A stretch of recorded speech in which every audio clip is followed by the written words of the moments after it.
जी, बिस्मिल्लाहिर्रहमानिर्रहीम।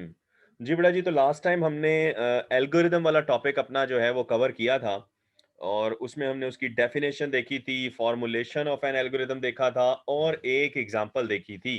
ठीक है? ये सामने हमारे स्मार्ट सिलेबस मैं दिखा रहा हूँ आपको। तो टोटल 5 एल्गोरिदम हमारे कोर्स में हैं। नंबर 1 हमने कर लिया था। आज हमने ये बाकी के 4 जो हैं वो उनको इंशाल्लाह देखेंगे। 2, 5, 7 और 9 जो हैं ये हमारे कोर्स में हैं। चलें जी, तो आ गया हमारे सामने सेकंड या एल्गोरिथम नंबर 2 जो है, उसको देखते हैं। कह रहा है जी, write an algorithm to find acceleration of a moving object. यानी एक्सेलरेशन कहते हैं इसरा को, जो भी चीज़ हरकत में होती है और उसकी स्पीड अगर वेरी कर रही है, तो उसमें कोई ना कोई एक्सेलरेशन होता है। ठीक है? तो ये आपने फिज़िक्स में टर्मिनोलॉजी यूज़ की होगी और वहाँ पे इसके न्यूमेरिकल भी आपने किए होंगे। तो बिल्कुल वही चीज़ है, वही फ़ॉर्मूला है, उसको इम्प्लीमेंट करना है हमने एल्गोरिदम के अंदर, ठीक है? So with given mass and applied force, यानी फोर्स और मास आपको जो है वो आपने यूज़र से माँगना है, उससे लेना है और आपने उसकी जो है एक्सेलरेशन कैलकुलेट करनी है। सो स्टेप नंबर 1, और लास्ट टाइम जैसे कि मैंने आपको बताया था, जो भी प्रॉब्लम होता है, उसका जो भी सॉल्यूशन हमने कर बनाना है, उसको आपने स्टेप्स के अंदर जो है वो लिखना होता है और ये स्टेप 1, स्टेप 2 इस तरीके से आपने उसको लिखना होता है। सबसे पहले हम कोई भी एल्गोरिदम है उसको स्टार्ट करते हैं स्टार्ट से, और उसके बाद हमने इनपुट यूजर से दो चीजें मांगनी है हमने, इनपुट मैस और फोर्स। ये नंबर्स मेरे हिसाब से गलत लिखा है उसने। नंबर्स यहाँ पर इसलिए नंबर जो है कोई वेरिएबल नहीं है, यहाँ पर वो शायद ये बताना चाह रहा है कि input the numbers of mass and force, यानी कि ऐसे भी इसको लिख सकते हैं या नंबर्स को वैसे ही काट दें। चूंकि अंडरस्टूड है बात कि हम मैस और फोर्स दो अलग वेरिएबल होंगे, दो मेमोरी लोकेशन होंगे। मैथ्स जो है वो जो भी आप मैथ्स की वैल्यू एंटर करेंगे वो मैथ्स नाम के वेरिएबल में आ जाएगी, और जो भी फोर्स की वैल्यू एंटर करेंगे वो फोर्स नाम के एक मेमोरी लोकेशन में चली जाएगी। तो नंबर्स यहां पर लिखने का कोई तुक नहीं बनता। या तो इस जुमले को ठीक किया जाए कि इनपुट द वैल्यूज ऑफ, या नंबर्स ऑफ द नंबर्स, फिर भी फिट इन नहीं हो रहा, तो यहां से ये नंबर्स को आप काट दें। ठीक है? ये कॉमा भी खत्म हो जाएगा। तो इनपुट मैथ्स कॉमा फोर्स, ठीक हो गया? यानी यूजर से हमने मैस और फोर्स लेकर जो है दो डिफरेंट वेरिएबल्स में स्टोर करवा दिया, और उसके बाद आपको पता है कि आपने अब एक्सप्रेशन बनाना है या कैलकुलेशन करनी है, और उसके लिए जो कीवर्ड इस्तेमाल होता है स्टेप नंबर 3 में, सेट, मतलब कि सेट का कीवर्ड इस्तेमाल होता है। तो अभी तक हमने तीन कीवर्ड देखे, स्टार्ट, इनपुट और सेट किया हमने। सेट एक्सेलरेशन टू, और formula we all know that कि acceleration is equal to force over mass. ठीक हो गया? तो आपने शायद डिफरेंट देखा होगा, आपने पढ़ा होगा फोर्स इक्वल एम ए, वो वाला आपने फिजिक्स में पढ़ा होगा, फोर्स इक्वल यानी F equal into m into a. ठीक है? तो आपको पता है कि वो अगर आपने जो है एक चीज राइट साइड पर जो है वो मल्टीप्लाई हो रही है, तो दूसरी साइड पर जाकर इक्वल के दूसरी साइड पर जाकर डिवाइड होती है, तो मास जो है या मैस जो है वो आपका यहाँ पे आके डिवाइड हो गया। सो जो भी इनका आंसर आएगा डिवीजन के बाद, वो एक्सेलरेशन नाम का एक वेरिएबल है या मेमोरी लोकेशन है, उसके अंदर आ जाएगा। और उसके बाद आपने आउटपुट का कीवर्ड यूज किया और एक्सेलरेशन को शो करवा दिया स्क्रीन पर, और एंड हो गया। तो टोटल 5 जो हैं वो कीवर्ड हमने इसके अंदर यूज किए हैं। 5 भी नहीं, 5 है बिल्कुल। स्टार्ट है, इनपुट है, सेट है, आउटपुट है और एंड है। और नॉर्मली किसी भी जो है प्रोग्राम में या सोल्यूशन में या एल्गोरिदम में या फ्लो चार्ट में यही ज्यादातर 5 चीजें इस्तेमाल हो रही हैं। ठीक हो गया? क्लियर होगी बात जी? तो हमारे पास ये वाला एल्गोरिदम हो गया। 2 के बाद मेरा ख्याल है 5 जो है वो हमारे स्मार्ट सिलेबस में है। ले जी, ये आ गया हमारे पास 5 नंबर एल्गोरिदम। कह रहा है to write an algorithm to display the larger one out of 3 given number. User से 3 नंबर आपने मांगने हैं और उनमें से बड़ी वैल्यू हमेशा जो है आउटपुट पर शो करवानी है। तो सबसे पहले स्टार्ट किया, उसके बाद इनपुट नंबर्स। ठीक है? इनपुट नंबर्स, यहां पर तो ये बात ठीक हो गई। Input numbers N0, N1, N2, यानी 3 नंबर लिए और उनको 3 नामों से स्टोर करवा दिया हमने। ठीक है? और उसके बाद सेट लार्ज, एक और वेरिएबल लिया हमने लार्ज नाम का, या वेरिएबल से मुराद मेरी यहां पर मेमोरी लोकेशन है। ठीक है? चूंकि आप लोगों के कोर्स में वो है नहीं, इसको समझाने से पहले जो है वेरिएबल का कॉन्सेप्ट भी देना होता है। आप जस्ट इतना समझ लें कि मेमोरी लोकेशन को वेरिएबल कहते हैं। ठीक है? प्रोग्रामिंग की इस्तेलाह में नॉर्मली वेरिएबल आपने जो पढ़ा हुआ है वो मैथ के हवाले से है, यानी एक्स ए बी सी ये सारे वेरिएबल हैं, लेकिन यहाँ पर प्रोग्रामिंग के अंदर वेरिएबल मेमोरी लोकेशन को कहते हैं। ठीक है? बहरहाल जी, लार्ज नाम की एक मेमोरी लोकेशन ली है, उसके अंदर हमने पहली वैल्यू डाल दी, यानी कि N0 वाली वैल्यू। अब यहाँ पर ये भी बात कोई फिक्स नहीं है कि आपने N0, N1 और N2 नाम लेने हैं। मुझे ये टफ लगते हैं तो मैं तो ABC ले लेता हूँ। ठीक है? A, B, C आप वो भी कर सकते हैं, आपकी मर्ज़ी। तो क्या किया हमने बड़ी वैल्यू तो सीधी-सीधी लार्ज में डाल दी। उसके बाद लार्ज को कंपेयर करेंगे। इफ स्टेटमेंट इस्तेमाल करेंगे। ये भी हमने नोटेशन पढ़ी थी ऊपर यानी कल वाले लेक्चर में। ठीक है? So if N1 is greater than large यानी कि अगर N1 की वैल्यू लार्ज से बड़ी है, तो क्या करो सेट कर दो लार्ज में N1 यानी लार्ज के अंदर N1 डाल दो अगर तो ये ट्रू होगा। याद रखिएगा इफ स्टेटमेंट एक ऐसी स्टेटमेंट होती है जिसके बाद हमेशा एक कंडीशनल स्टेटमेंट आती है और वो कंडीशन हमेशा रिलेशनल ऑपरेटर होता है। तो ये आपके सामने रिलेशनल ऑपरेटर ही है ग्रेटर देन या लेस देन।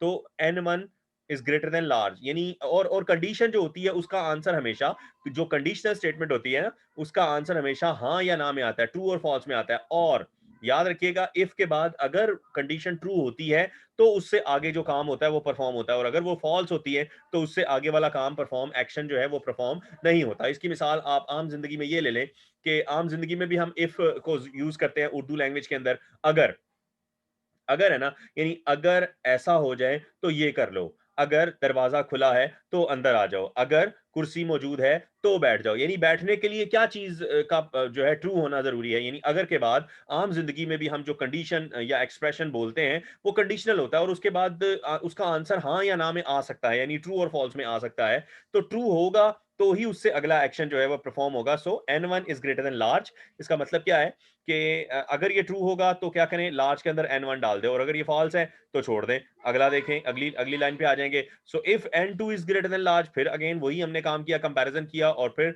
हमने क्या किया, अगर ये ट्रू है तो लार्ज में N2 डाल दो और अगर फॉल्स है तो रहने दो। तो लार्ज के अंदर तो हर हिसाब से जो है जब भी आप देखेंगे और एंड पे हमने आउटपुट करवा दिया लार्ज को और एंड कर दिया यानी कि आप देखें कि लार्ज में हर लिहाज से बड़ी वैल्यू ही आएगी। ठीक है, चाहे वो N0 में है, N1 में है या N2 में है।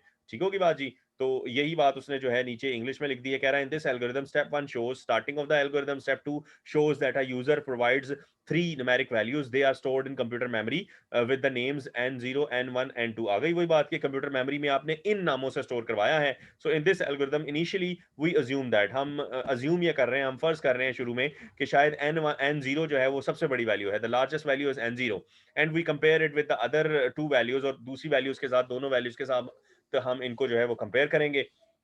So step 3 shows that data of N0 is stored in computer memory with the name large यानी जो भी N0 की वैल्यू थी वो लार्ज में आ गई। और स्टेप 4 में क्या हुआ, डिस्क्राइब्स दैट, वो हमें ये बता रहा है, डिस्क्राइब का मतलब होता है बताना, शो करना, वजाहत करना, that if the value of N1 is greater than the large then क्या करो, value of large is updated and its new value is the value of N1। तो वही सारी कहानी जो है वो उसने इंग्लिश में लिख दी है।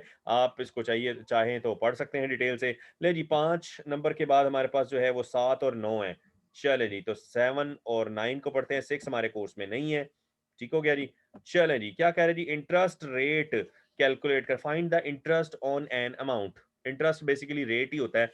तो शरह आपने सूद की शरह निकालनी है। तो स्टेप 1 में स्टार्ट किया और उसके बाद इनपुट नंबर्स या इनपुट वैल्यूज मेरे हिसाब से यहाँ पे वर्ड आना चाहिए। और वैल्यूज क्या है, अमाउंट कितनी है, रेट कितना है, ईयर, वही वही वाला सवाल जो हमने फ्लो चार्ट के लिए पढ़ा था, सेम टू सेम उसी का जो है ये एल्गोरिदम आ गया जी। आपने 3 चीजें मांगनी है यूजर से, अमाउंट, रेट, ईयर। यानी आप देख लें हम वैल्यूज यूजर से ले रहे हैं हर तकरीबन एल्गोरिदम में अब तक जितने भी हमने देखे हैं कि यूजर से जो है हम वैल्यूज ले रहे हैं, चाहे वो N1, N2 या N0 की शक्ल में हो या फिर जो है वो किसी और नाम से हो। बहरहाल ये 3 जो है ये भी वेरिएबल ही है, अमाउंट, रेट और ईयर नाम का हमने वेरिएबल ले लिया और मेमोरी लोकेशन में जो है इनको स्टोर करवा लिया इनकी वैल्यूज को। ठीक है, उसके बाद हमने set plain interest, plain interest नाम का एक और मेमोरी लोकेशन लिया और हमने फार्मूला उस पर सेट कर दिया, amount into rate over 100 into years.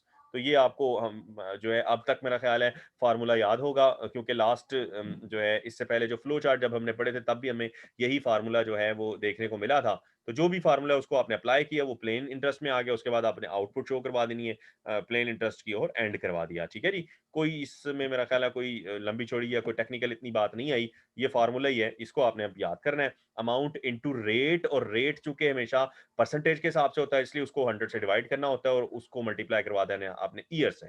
Clear होगी बात जी। लेकिन ये काम पहले होगा क्योंकि डिवीजन और मल्टीप्लिकेशन की आपको पता है ना कि वर्थ जो है वो वैल्यू तरतीब जो है उसका ख्याल रखना बहुत जरूरी है। तो इसीलिए जो है वैसे भी डिवीजन की जो वैल्यू होती है वो ज्यादा होती है, उसने पहले ही कैलकुलेट होना होता है। तो बहरहाल जी जो भी आंसर आएगा वो प्लेन इंटरेस्ट में शो स्टोर हो जाएगा। ठीक हो गया। प्लेन इंटरेस्ट यहाँ पर क्या है, एक मेमोरी लोकेशन है। ठीक है, ये सारी मेमोरी लोकेशन है, amount, rate, year, plain interest. ठीक हो गया। बेसिकली ये एक टेक्नीक है कि जिस किस्म की वैल्यू हो उसको उसी नाम से स्टोर करवा लें कंप्यूटर में। ठीक है, तो अमाउंट है तो अमाउंट यानी पैसे कितने हैं, वो अमाउंट नाम का हमने वेरिएबल ले लिया। वेरिएबल का नाम आप कुछ भी ले सकते हैं, यानी मेमोरी लोकेशन का नाम आप कुछ भी रख सकते हैं। रेट, चूंकि आप शरह ले रहे हैं तो रेट ही वेरिएबल का नाम रख लिया। ईयर्स कितने सालों के लिए है तो वो सालों के लिए हमने ईयर्स का ही नाम रख लिया। और प्लेन इंटरेस्ट कैलकुलेट कर रहे हैं तो प्लेन इंटरेस्ट या खाली इंटरेस्ट भी रख सकते थे। ठीक है, तो वो जो है उसका नाम भी हमने वही रख लिया। तो ये आपके ऊपर है, आप चाहें तो इनके ए आर वाई और पी, ठीक है, या पी आई, ये नाम भी रख सकते थे, सिंपल सिंपल। लेकिन ये कि ए से बात समझ नहीं आनी थी तो अमाउंट और रेट और ईयर से बात क्लियर हो गई। ठीक हो गया जी। चलें जी, उसके बाद कौन सा है जी हमारे कोर्स में?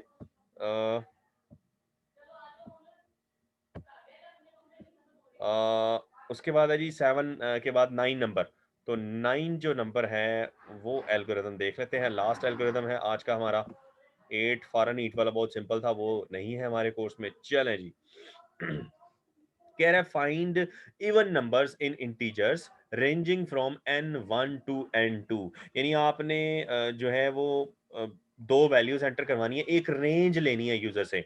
पहली जो रेंज है, सपोज करें 1 से 100 तक है, तो आपने जो पहली वैल्यू है यानी 1 जो है वो n1 में स्टोर करवाएंगे और 100 जो है वो n2 में स्टोर करवाएंगे। और वो बता भी रहा है कि n2 की वैल्यू बड़ी ही होनी चाहिए। ठीक है ना, n2 is greater then n1, यानी रेंज लेनी है। वो रेंज 20 से लेकर 50 तक भी हो सकती है, वो रेंज जो है वो 25 से जो 50 तक भी हो सकती है, वो रेंज कुछ भी हो सकती है। एक स्टार्टिंग रेंज की हमेशा एक खसूसियत होती है कि उसकी एक स्टार्टिंग वैल्यू होती है और एक उसकी एंडिंग वैल्यू होती है। ठीक है, तो स्टार्टिंग वैल्यू आपने इसमें डाल देनी है यूजर से मांग कर, और n2 में एंडिंग वैल्यू डालनी है। और उसके बाद उस रेंज पर आपने कुछ इस तरीके से टेक्निक अप्लाई करनी है कि उन नंबरों में से वो जो भी नंबर आएंगे उनमें से इवन नंबर आपने सिर्फ निकालने हैं। ठीक हो गया जी। तो थोड़ा सा टेक्निकल सवाल है ये, पढ़ते हैं जी इसको। स्टेप वन में आप स्टार्ट करेंगे, हमेशा स्टार्ट ही करते हैं। उसके बाद इनपुट करवाएंगे नंबर्स, इनपुट द वैल्यूज। मेरे हिसाब से तो वैल्यूज का वर्ड यूज करें तो ज्यादा बेहतर रहेगा, बहरहाल वो नंबर्स का वर्ड यूज कर रहा है। आपने n1 और n2 मांग ली उससे, यानी स्टार्टिंग वैल्यू एंडिंग वैल्यू दे दो भाई अपनी रेंज की। उसके बाद अब आप इफ स्टेटमेंट लगाएंगे। इफ किस पर लगाएंगे? तब तक चलता रहेगा, ये एक्चुअली एक लूप लगा रहे हैं और उसके साथ इफ लगा रहे हैं हम, कि n1 की value less than equal n2 ना हो जाए। जब तक ये इसके मतलब इससे छोटा है और अ, या उसके बराबर भी हो जाता है, तब तक वो वैल्यू फाइंड आउट करता रहेगा। जैसे ही वो कंडीशन ये फॉल्स हो जाएगी तो ये रुक जाएगा। ठीक है, यानी हम सपोज करें कि n1 की वैल्यू 1 है और n2 की वैल्यू 10 है, हम सपोज करते हैं। ठीक है, तो जब तक n1 की वैल्यू छोटी रहेगी n2 से, ये सिलसिला चलता रहेगा। जैसे ही n1 की वैल्यू जो है वो 11 हो जाएगी, 10 पे भी चलेगा ये। ठीक है, 11 हो जाएगी तो ये रुक जाएगा। क्लियर होगी बात जी? तो पूरी रेंज जो है हमारी गुजर जाएगी नीचे। चलें जी, जैसे ये ट्रू होगा उसकी बॉडी के अंदर आ गया। बॉडी स्टार्ट करते हैं कर्ली ब्रेसेस से। अब ये भी आपके कोर्स में नहीं है, बहरहाल मैं आपको बता देता हूँ। कंडीशन के बाद आपने जब एक से ज्यादा स्टेटमेंट्स बनानी होती है ना, एक से ज्यादा स्टेप्स करने होते हैं, तो आपको जो है कर्ली ब्रैकेट्स यूज करनी पड़ती हैं।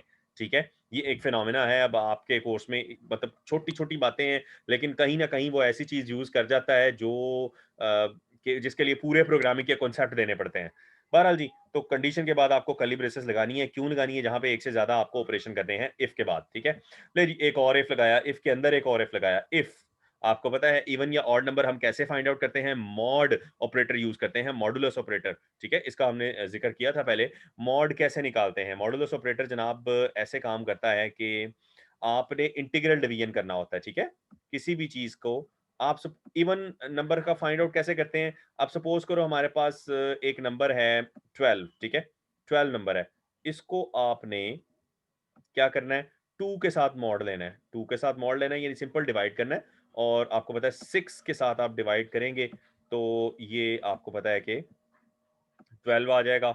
और आपका रिमाइंडर जो है वो 0 बचेगा, यानी कुछ भी नहीं आया। क्रॉस लगा देते थे आप कई जगह पे, या 0, मतलब 12 को 12 में से माइनस करेंगे तो आपके पास 0 आएगा। ठीक है, इवन नंबर जब भी होगा उसको आप जब भी टू टू से आप डिवाइड करेंगे तो आपके पास रिमाइंडर जो है वो 0 ही बचेगा। तो जिसका 0 आएगा वो इवन नंबर है। और इसकी बजाय अगर 13 नंबर होता यानी 13 होता या 11 होता, तो आपके पास नीचे 1 बचना था। ऐसे ही है, 1 बचना ही बचना था। हमें क्वोशंट, ये जो ऊपर आंसर होता है या ये साइड पे भी आप लिख देते होते थे, यहाँ पे इसको 6 को चाहे यहाँ लिख लें या यहाँ पे लिख लें, एक ही बात है, ऐसे ही है। तो ये कोशंट कहलाता है, टेक्निकल नाम है इसका। ऊपर लिख लें, यहाँ लिख लें, एक ही बात है, ठीक है? ये गलत ना समझ लेना। तो ये 6 जो है, चाहे ऊपर लिख लें, साइड पे लिख लें, इसको कोशंट कहते हैं, ये नहीं चाहिए हमें। मॉड के अंदर हमें ये नीचे जो बचता है ना, उसको मॉडुलस ऑपरेटर या मॉड कहते हैं, ठीक है? तो इसको रिमाइंडर ऑपरेटर भी कहते हैं, हमारे काम की चीज़ ये है, समझ आ गई? तो इवन नंबर हमें कैसे फाइंड आउट होते हैं? हम मॉड निकालेंगे 2 से, देखो n1 मॉड 2, ठीक है? इक्वल 0, क्या कह रहा है? अगर वो 0 के बराबर आता है तो आउटपुट शो करवा दो, वो वाली n1 की वैल्यू स्क्रीन पर दिखा दो, ठीक हो गया? अदरवाइज ना दिखाओ। आपको पता है कि इफ के बाद ये कंडीशन ट्रू होगी तो ही ये चलेगा, अगर ये फॉल्स होती है तो आउटपुट नहीं आएगी। तो इस तरीके से ये आएगा। अगले स्टेप पे क्या होगा? Set n1 to n1 plus n, ये इसने स्टेप साइज लगा दिया इसका, ठीक है? यानी n1 की वैल्यू तो चेक हो गई है, अब अगली वैल्यू चेक करनी है हमने, तो n1 प्लस 1 कर दिया उसने, ठीक है? ऑटोमेटिक वैल्यू को प्लस करने के लिए इस्तेमाल होता है। तो n1 प्लस, सपोज करें ना वैल्यू आपकी थी 1, हम सपोज करते हैं कि रेंज हमारी क्या थी, 1 से लेकर 1 थी, 2 वैल्यू थी, फिर 3 थी, ठीक है ना? 1 से लेकर 3 तक ये हमारी रेंज है, ठीक है? ये हम सपोज कर रहे हैं, कोई भी रेंज हो, मैंने सिंपल इसलिए ली है ताकि आपको बात समझ में आ जाए। ले जी, n1 की वैल्यू पहले क्या थी? 1 थी, तो 1 को उसने चेक किया तो मॉड उसका 0 नहीं आया, तो इसका मतलब है वो n की 1 की वैल्यू यानी 1 जो है ये आपको शो करवाएगा स्क्रीन पर, ठीक है ना? नहीं करवाएगा क्योंकि उसने कहा इवन निकालने हैं, तो इसकी वैल्यू आपको नहीं मिलेगी, ठीक है? ये क्रॉस हो गया, n यानी 1 1 आपको नहीं मिलेगा। अगली बार अगले स्टेप में उसने 1 में 1 प्लस कर दिया, तो 2 होगी वैल्यू, ये वाली वैल्यू आ गई, इसमें आंसर 0 आया, तो ये आपको वैल्यू ये वाली 2 जो है ये स्क्रीन पर शो करवाएगा। अगली बार फिर 3 आया, इसकी वैल्यू हमें नहीं मिलने वाली, ठीक है ना? क्योंकि आपको 1 बचेगा, रिमाइंडर 1 आएगा, यानी 0 के अलावा कुछ भी आएगा, वो इवन नहीं है। तो ये वैल्यू नहीं मिलेगी। इसके बाद 3 के बाद क्या होगी वैल्यू? 4, क्योंकि हर बार उसकी वैल्यू में 1 ऐड होता जाएगा ना, तो 4 आया, तो 4 तो जो है आपको पता है ये 0 आंसर आएगा इस पे, 2 पे डिवाइड करेंगे। तो यानी कि ये सिलसिला इस तरह से चलता रहेगा और वो वाली वैल्यू जो हैं, वो स्क्रीन पर शो होती जाएँगी।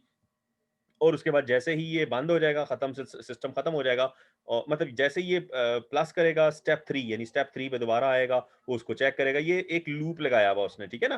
तो ये सिलसिला चलता रहेगा। तो जैसे ही ये फॉल्स होगा, तो ये बॉडी इसकी पूरी चल रही है, उसके बाद ये खुद ब खुद एंड हो जाएगा। जैसे ही जो n1 की वैल्यू है, चूँकि ये तो इसको 10 पे भी चलाएगा, 10 पे, क्योंकि रेंज जो है वो आपने जो है बताया हुआ कि लेस दैन इक्वल, यानी n1 और n2 की वैल्यू तब तक ये चलता रहेगा जब तक ये वैल्यू ये कम रहेगी n1 की या बराबर भी हो जाएगी, 10 पे भी चलेगा।